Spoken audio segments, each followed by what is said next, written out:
अस्सलाम वालेकुम मैम। जी अस्सलाम वालेकुम। जी मैम, आपका नाम क्या है? नाइला। नाइला मैडम क्या करती हैं? मैं ये कहना चाहती हूँ कि मरियम नवाज हर बात पे कहती है ना कि इलेक्शन से पहले मेरी शर्त है, मैं खान साहब को जेल के पीछे देखना चाहती हूँ। तराजू के दोनों पलड़े बराबर करते करते बीबी कहीं नुकसान ना कर लेना। तराजू के पलड़े उस वक्त बराबर होते जब खान साहब भी तुम्हारी तरह करप्ट होता। तराजू के पलड़े उस वक्त बराबर होते जब तुम बेगुनाह होती, तुम खान साहब की तरह ईमानदार होती, फिर तराजू के पलड़े बराबर करने की तुम बात करती अच्छी लगती थी। तुम्हें शर्म आनी चाहिए अपनी ज़मीन में, अपने अंदर झांक के देखो। तुम एक औरत हो, तुम अपने गिरबान में झांक के देखो। तुम किस बात पे कहती हो तराजू के दोनों पलड़े बराबर कर रहे हैं? ठीक है, मेरा खान साहब कुछ नहीं लगता, सिर्फ पाकिस्तानी और एक मुसलमान और इंसान बहुत अच्छा है। आज खान साहब के घर के ऊपर जो हमला हुआ है, घर में लेडीज अकेली थी, बच्चे अकेले थे। तुम्हें तो जेल में भी वो सख्तियां बर्दाश्त ही नहीं की जो तुम डिजर्व करती थी। तुम करप्ट थी, तुम्हारा बाप करप्ट था। तुम अपनी करतूतों से तुम्हें याद करवा दें हम, तुम अपनी करतूतों से जेल गई थी। इमरान खान ने तुम्हारे से कोई इंतकामी कार्रवाई नहीं की थी।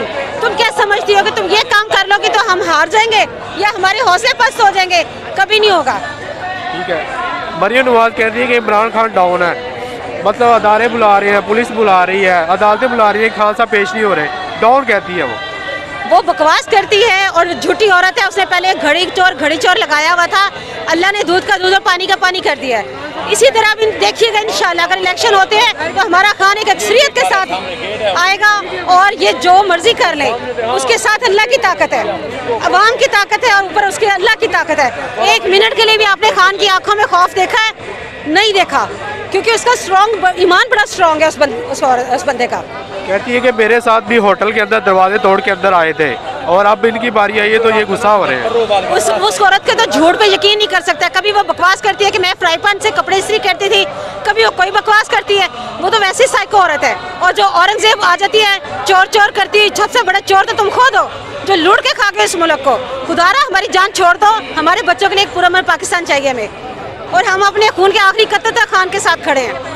वो ये कह रही है कि दोनों पलड़े बराबर हो, नवाज शरीफ भी बराबर हो और इमरान खान भी बराबर हो, फिर इलेक्शन में मजा है। हाँ बिल्कुल सही कह रहे हैं, लेकिन किस तरह से बराबर कर रही है वो? ये क्या दायरा पागल है? हमारे दारों को समझ नहीं आ रही। एक चोर जो है, एक डाकू, वो कह रही है कि एक ईमानदार शख्स से मुकाबला कर रही है और उसकी मकबूलियत से खाइफ होकर कह रही है कि इसको जेल में करो। किस वजह से करें जेल में? उसने किया क्या है? सबको पता है कि वो ईमानदार है, सब अदारे भी जानते हैं। और बड़े एहतराम से जजेस को मैं सिर्फ इतना मैसेज दूंगी, बड़े एहतराम से, कि सर प्लीज़ इस वक्त हम सब की नज़रें, हम कौम हैं, हम आपकी आवाम हैं, हमारी नज़रें आपकी तरफ लगी हुई हैं। खुदारा प्लीज़, जैसे अब तक आप डरे नहीं है ना, आगे भी ऐसे रहिएगा। आपने हक सच की बात करनी है। खान को और हम लोगों को आपसे बड़ी उम्मीदें हैं। Thank you. ठीक है, थैंक यू वेरी मच। अस्सलाम वालेकुम।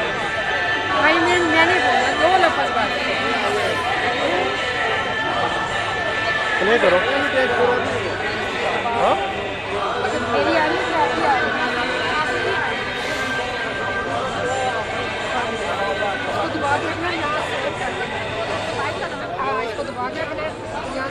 जब ये पूरा हो जाएगा,